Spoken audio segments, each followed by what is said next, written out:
Questão 8. A existência de Deus nas coisas. Em 4 artigos.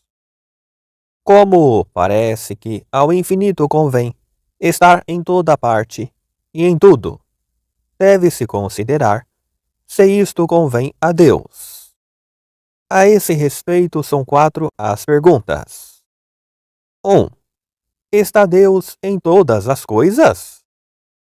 2. Está em toda a parte? 3. Está em toda a parte por essência, poder e presença? 4. Estar em toda a parte é próprio de Deus? Artigo 1º. Deus está em todas as coisas? Quanto ao primeiro artigo, assim se procede. Parece que não está em todas as coisas. 1. Com efeito, o que está acima de tudo não está em todas as coisas. Ora, Deus está acima de tudo, como diz o Salmo. Excelso é o Senhor sobre todas as nações, etc. Logo, Deus não está em todas as coisas. 2. Além disso, o que está numa coisa é por ela contido. Ora, Deus não é contido pelas coisas. Antes é Ele que as contém. Logo, Deus não está nas coisas. São as coisas que nele estão. Por isso mesmo, diz Agostinho: Antes estão nele todas as coisas, do que ele em qualquer lugar. 3. Ademais, quanto mais poderoso um agente, tanto mais longe chega sua ação. Ora, Deus é o mais poderoso dos agentes. Por conseguinte, sua ação pode estender até o que se encontra distante dele, e nem é necessário que esteja em todas as coisas. 4. Ademais, os demônios são realidades. No entanto, Deus não está nos demônios, pois não existe União entre a luz e as trevas. diz a segunda carta aos Coríntios. Logo, Deus não está em todas as coisas. Em sentido contrário, onde algo opera, aí está. Ora, Deus opera em tudo, segundo o que diz Isaías. Senhor, realizaste em nós todas as nossas obras. Logo, Deus está em todas as coisas. Respondo: Deus está em todas as coisas, não como uma parte da essência delas, ou como um acidente, mas como o agente presente naquilo em que age. É necessário que todo agente se encontre em contato com aquilo em que imediatamente age e o atinja com seu poder. Por isso, no livro 7 da Física, se prova que o motor e o que é movido têm de estar juntos. Ora, sendo Deus o ser por essência, é necessário que o ser criado seja seu efeito próprio, como queimar é efeito próprio do fogo.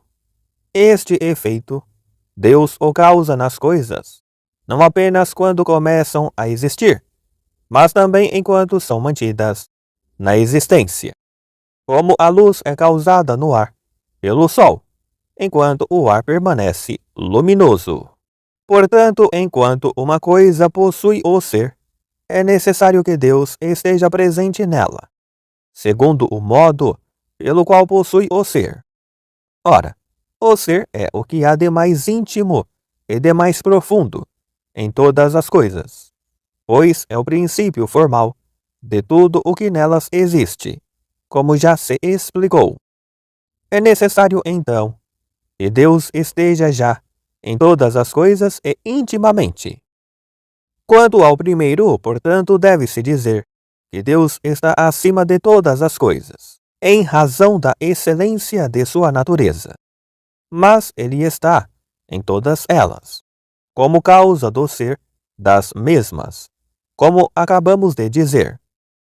Quanto ao segundo, deve-se afirmar que, embora se diga que os seres corporais estão em outro como em seu continente, os seres espirituais, pelo contrário, contêm aquilo em que estão, como a alma contém o corpo. Por isso, Deus está nas coisas como se as contivesse. No entanto, por uma semelhança com os seres corporais, disse que todas as coisas estão em Deus, enquanto são contidas por Ele. Quanto ao terceiro, deve-se dizer que a ação de um agente, por mais poderosa que seja, não se estende ao que é distante dele, a não ser por intermediários. Pertence ao poder absoluto de Deus agir em todas as coisas sem intermediário, e assim, nada está distante dele, como se Deus não estivesse presente. No entanto, as coisas se dizem distantes de Deus por uma dessemelhança, de natureza ou de graça, como ele próprio está acima de tudo pela excelência de sua natureza. Quanto ao quarto, deve-se dizer que nos demônios entende-se sua natureza como obra de Deus, e a deformação do pecado como não procedente dele. Por conseguinte, não se deve absolutamente conceder que Deus esteja nos demônios, porém com este acréscimo, enquanto são realidades. Nas coisas que designam uma natureza não deformada, devemos afirmar de modo absoluto que Deus aí está.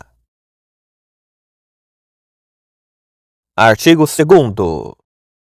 Está Deus em toda parte? Quanto ao segundo, assim se procede. Parece que Deus não está em toda parte. 1. Na verdade, estar em toda parte significa estar em todos os lugares. Ora, a Deus não pode convir estar em todos os lugares. A Ele, a quem não convém estar em um lugar, pois as coisas incorpóreas, diz Boécio, não se encontram em um lugar. Logo, Deus não está em toda parte. 2.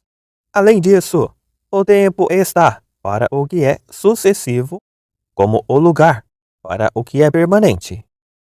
Ora, a unidade indivisível da ação ou do movimento não pode existir em diversos tempos. Logo, no gênero do que é permanente, a unidade indivisível não pode estar em todos os lugares. Ora, o ser divino não é sucessivo, mas permanente.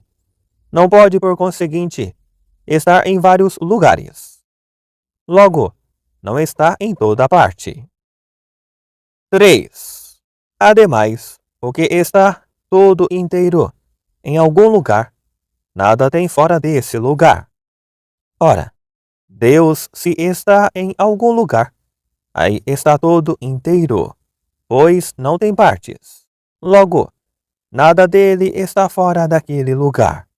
Sendo assim, Deus não está em toda parte. Em sentido contrário, lê-se em Jeremias: Eu encho o céu e a terra. Respondo: como o lugar é algo determinado, estar em um lugar pode ser entendido de duas maneiras. Ou da maneira das demais coisas, como quando se diz estar uma coisa em outras de qualquer modo, como os acidentes do lugar estão no lugar, ou da maneira própria do lugar, como as coisas localizadas estão num lugar. De uma e outra maneira, Deus está em todo o lugar, isto é, em toda parte. Primeiro, ele está em todas as coisas na medida em que lhes dá o ser, o poder de agir e a ação.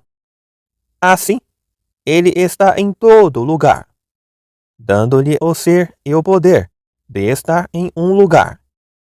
Do mesmo modo, as coisas localizadas estão num lugar, enquanto ocupam o lugar.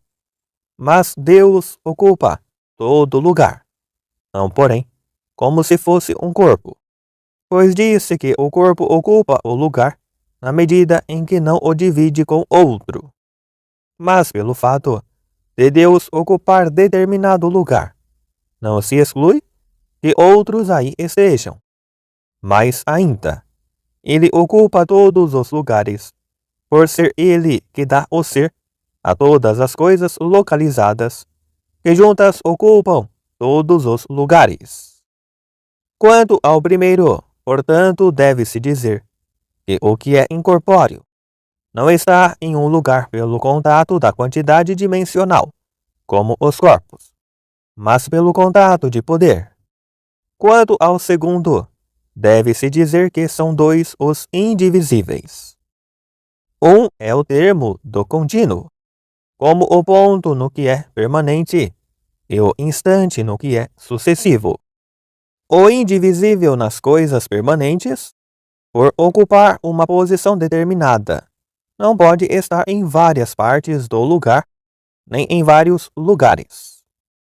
Assim também o indivisível de ação ou de movimento, por ocupar uma ordem determinada no movimento ou na ação, não pode estar em diversas partes do tempo. Mas há outro indivisível, que escapa a qualquer gênero de contínuo, e é assim que as substâncias incorpóreas, como Deus, o anjo, a alma, são chamadas indivisíveis. Esse indivisível, portanto, não se aplica ao contínuo como algo dele, senão enquanto o atinge por sua força. Por conseguinte, na medida em que sua força pode estender-se a um ou muitos, pequenos ou grandes, tal indivisível está em um ou vários lugares, sejam pequenos ou grandes. Quanto ao terceiro, deve-se afirmar que o todo se diz com relação às partes.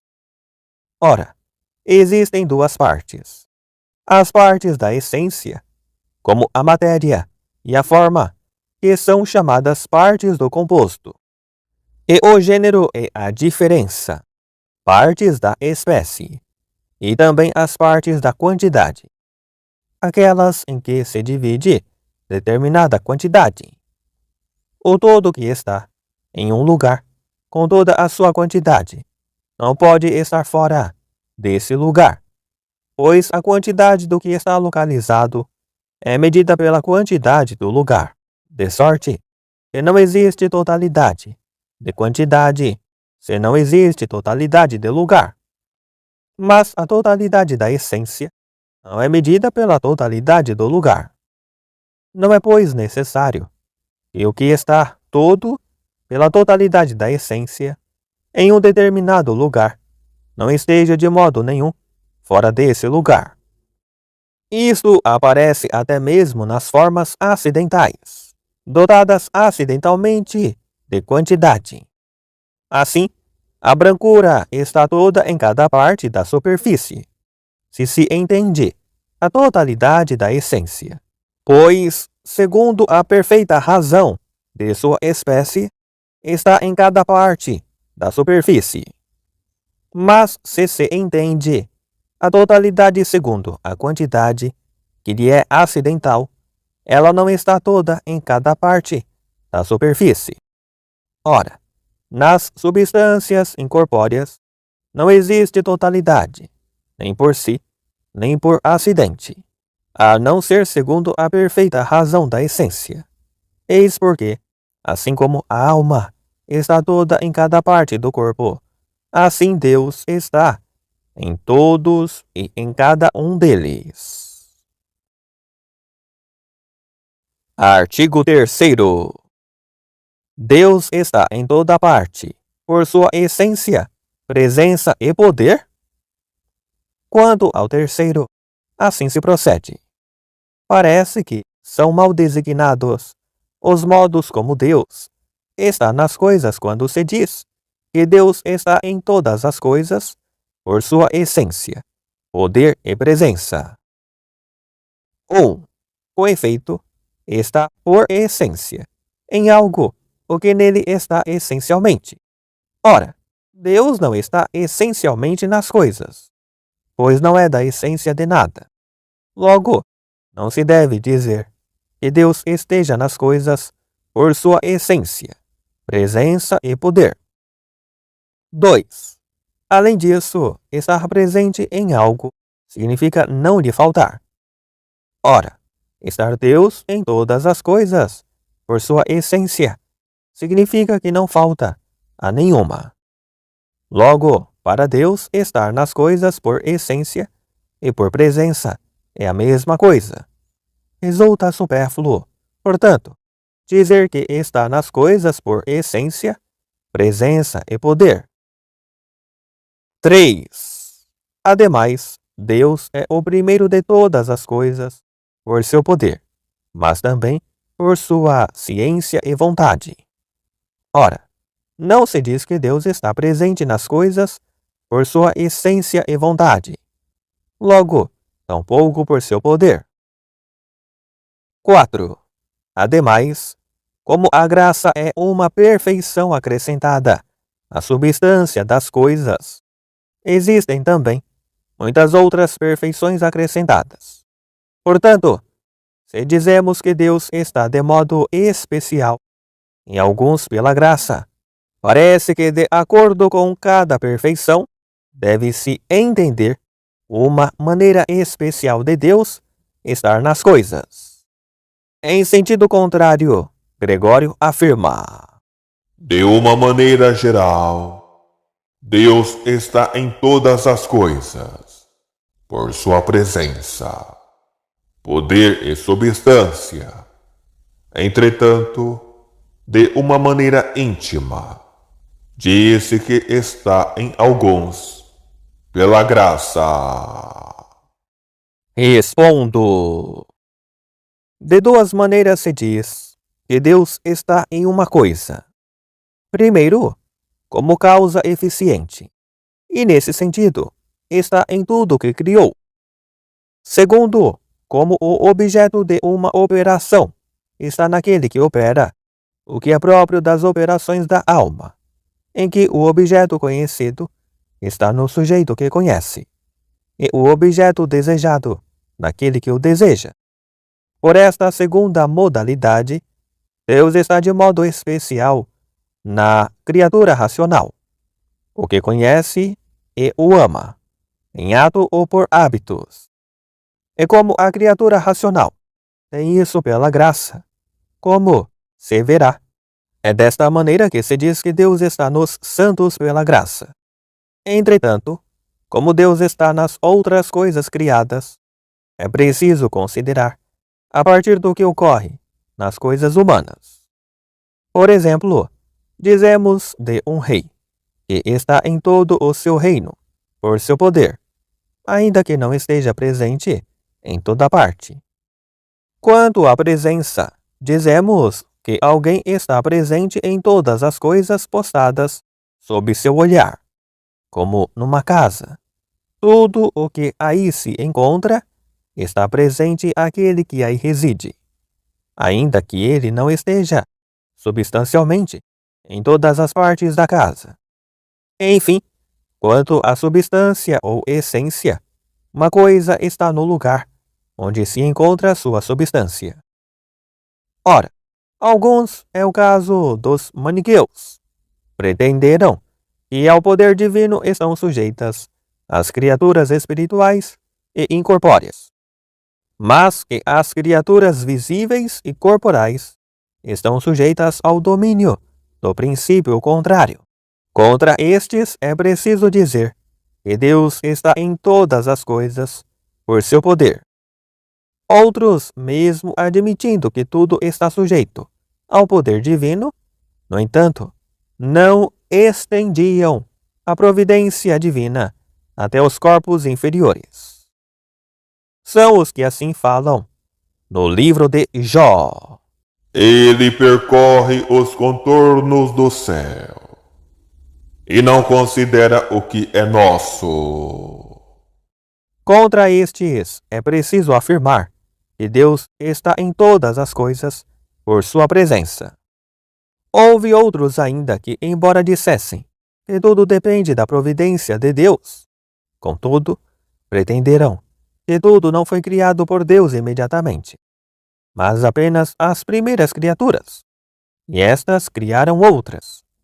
Contra esses últimos é preciso dizer que Deus está em todas as coisas por sua essência. Assim, pois, Deus está em tudo por seu poder, porque tudo está submetido a seu domínio.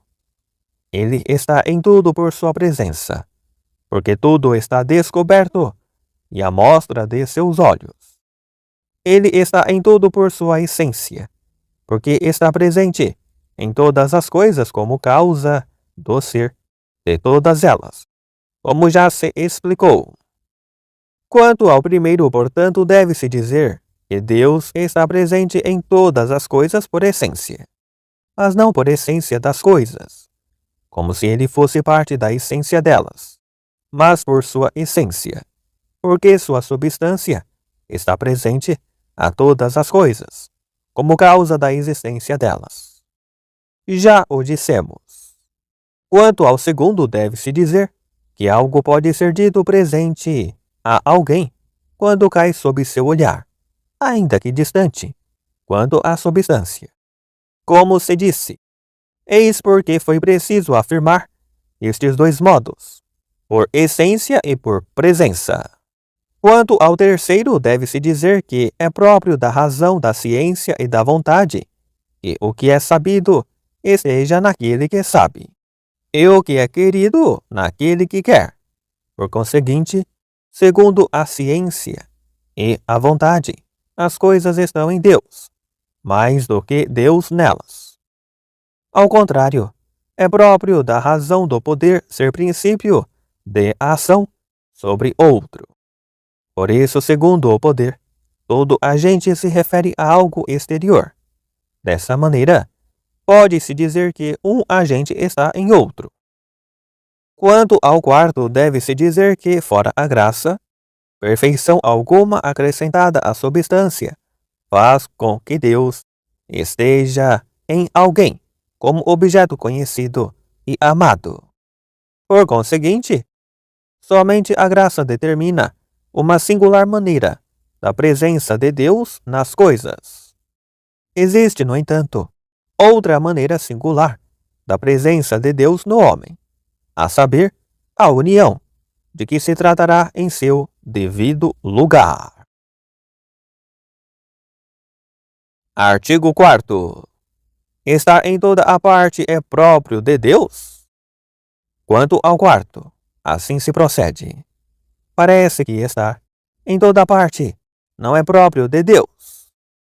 Com efeito, segundo o filósofo, o universal está em toda a parte e sempre.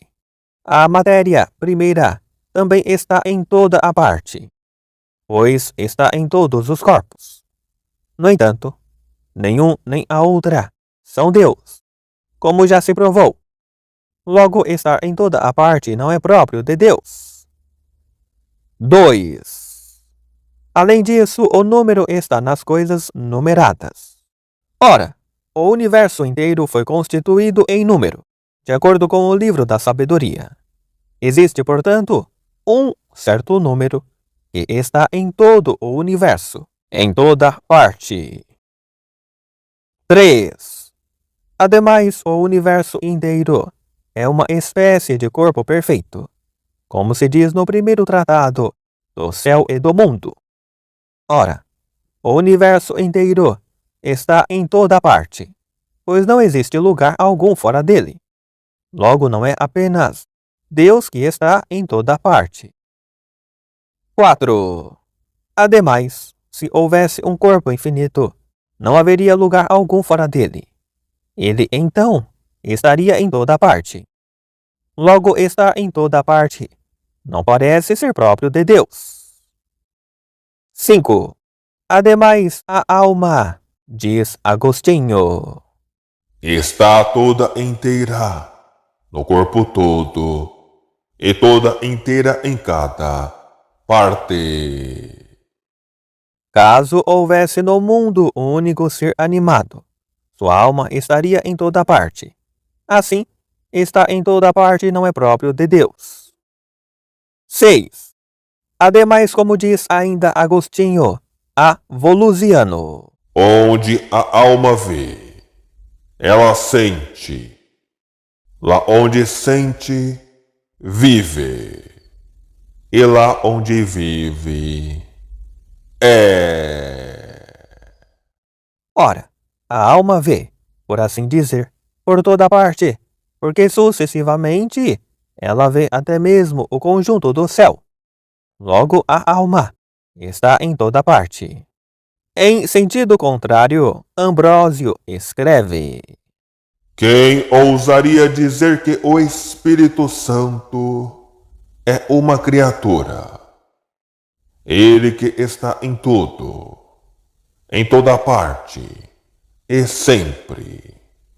O que é bem próprio da divindade. Respondo. Estar em toda parte, primeiramente e por si, é próprio de Deus. Digo estar em toda a parte, primeiramente. O que está em toda parte, segundo sua totalidade. Se alguma coisa estivesse em toda parte, com partes existindo em diversos lugares, ela não estaria em toda parte, primeiramente. Pois, o que convém a algo em razão de suas partes, não lhe convém por primeiro. Por exemplo, se um homem é branco, quanto aos dentes, a brancura não convém em primeiro lugar ao homem, mas a seus dentes. Digo estar em toda parte por si, aquilo ao qual não convém estar em toda parte por acidente, isto é, em razão de uma certa hipótese.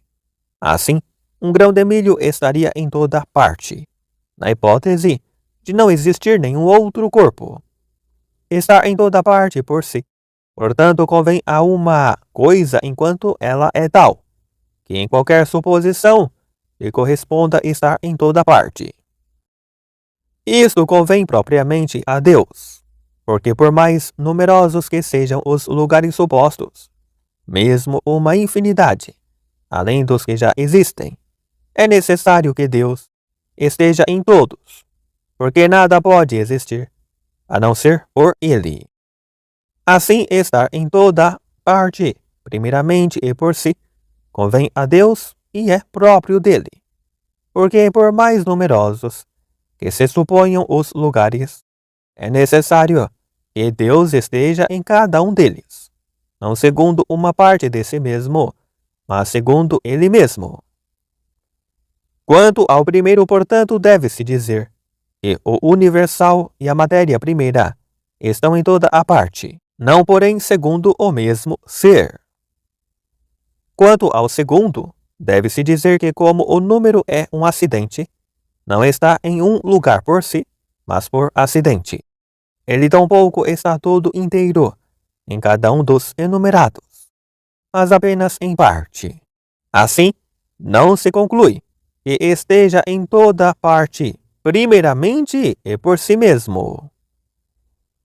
Quanto ao terceiro, deve-se dizer que o corpo inteiro do universo em sua totalidade está em toda parte. Não, porém, primeiramente, pois não está todo inteiro em cada lugar, mas segundo suas partes. Nem por si, pois se supuséssemos outros lugares, aí não estaria. Quanto ao quarto, deve-se dizer que se existisse um corpo infinito, estaria em toda parte, mas aí estaria por partes. Quanto ao quinto, deve-se dizer que se houvesse um único ser animado, sua alma estaria em toda parte, primeiramente, mas por acidente. Quanto ao sexto, deve-se dizer que quando se diz que a alma vê em algum lugar, isto pode ser entendido de duas maneiras. Ou o advérbio em algum lugar determina o ato de ver da parte do objeto. Nesse sentido, é verdade que a alma, ao ver o céu, ela vê no céu. E pela mesma razão, ela sente no céu. Não se segue daí, porém, que viva no céu ou que aí esteja. Porque viver e estar não implicam um ato pelo qual o agente passe a um objeto exterior. Ou então, pode-se compreender que o advérbio determina o ato de quem vê, enquanto sai de quem vê. Nesse sentido, é verdade que a alma, onde sente e vê, aí está e vive, segundo essa maneira de falar. Não se segue assim que esteja em toda parte.